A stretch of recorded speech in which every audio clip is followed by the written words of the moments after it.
In Syria, chemical disarmament may be making progress, but there's still no solution in sight to another severe crisis the conflict has created, that of the refugees. The UN estimates that 4 million more Syrians will be forced out of their homes, and more than 8 million will be in need of aid. To discuss the situation and possible ways out, I'm now joined live by the president of the International Committee of the Red Cross, Peter Maurer. Thanks so much, Mr. Maurer, for joining us here on RT to talk about this situation. Well, you went to Syria last year where civilians are coping amidst the bloody conflict. I'm interested to know how they are living there in such conditions, and do they get enough humanitarian aid? Well, certainly civilians have a very difficult life in Syria, and an increasing number of civilians have a difficult life because they lack food, water, elementary household item to survive each and every day. And in particular, they have difficulties to get health care and to get to doctors, to hospitals. So the situation is increasingly difficult for a bigger number of people. Also, Syrians increasingly are displaced within the countries and multiple times displaced within the country because their houses are destroyed. Compared to the needs, we certainly need much more humanitarian aid. But the critical issue is not at the present moment the number of financial supports, but rather of access for humanitarian actors like the ICRC and others to get to the civilian population. Now, what about the access of your employees to the people who are in need of aid the most? I mean, the situation is highly volatile, of course, in the country. I'm wondering about your staff getting to the people there. How their access is unimpeded to the sites where you are the most needed? Well, we certainly do not have unimpeded access in Syria, and in particular, it is very difficult to have access into the combat zones in Syria. Negotiating such access with the representatives of the Syrian governments, but also the armed opposition, is a daily challenge for our delegates on the ground.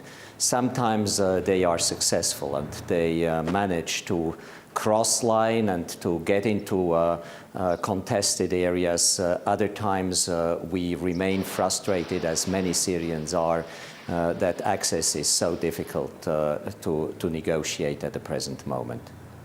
Well, there's certainly, when we're dealing with a situation like that, certainly different, facets and sides of the humanitarian crisis. While the influx of refugees from Syria rises, border refugee camps are overcrowded, and people's living conditions there are deteriorating, as we hear. So how can the situation be improved? Well, here again, in ICRC's perspective, the first and foremost important step to do is to improve the situation within Syria so that those displaced within Syria are not forced to become refugees either in neighboring countries or beyond.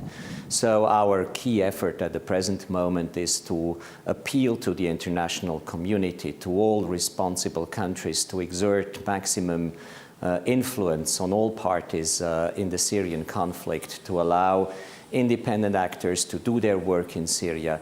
We do not enough at the present moment because of the security situation, because of the blockages amongst or between the Syrian government and the armed opposition. So we definitely and badly need to expand our operation in Syria so that not more Syrians become refugees and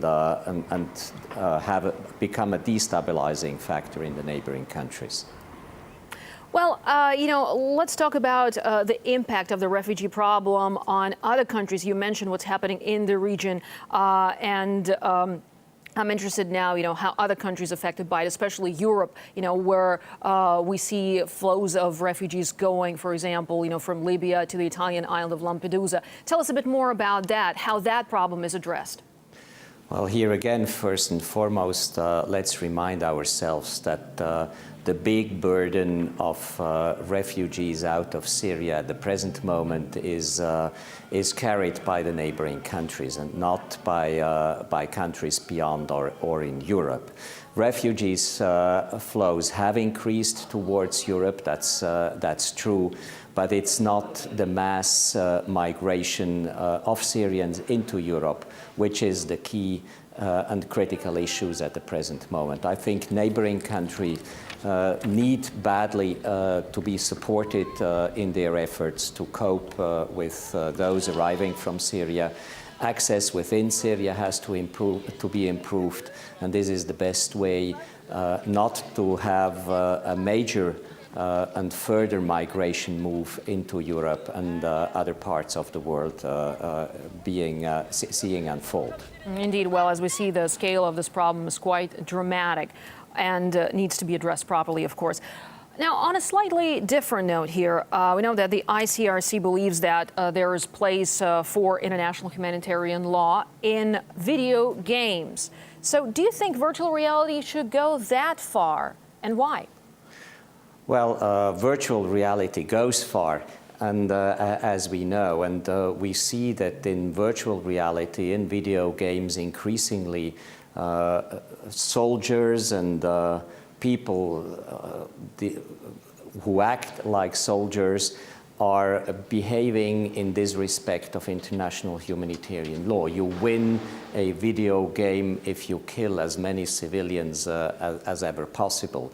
I think to the extent that virtual reality has always a risk to impact also on real reality, it is important to engage producers of video games and to see how fundamental principles of humanity and international humanitarian law can be integrated in those video games. We are by no means of the opinion that video gaming should be regulated or forbidden.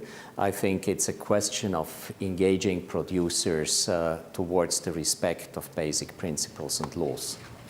All right, Peter Maurer, thank you so much for talking to us. Now as president of the International Committee of the Red Cross, live from central Moscow. Thanks for having me.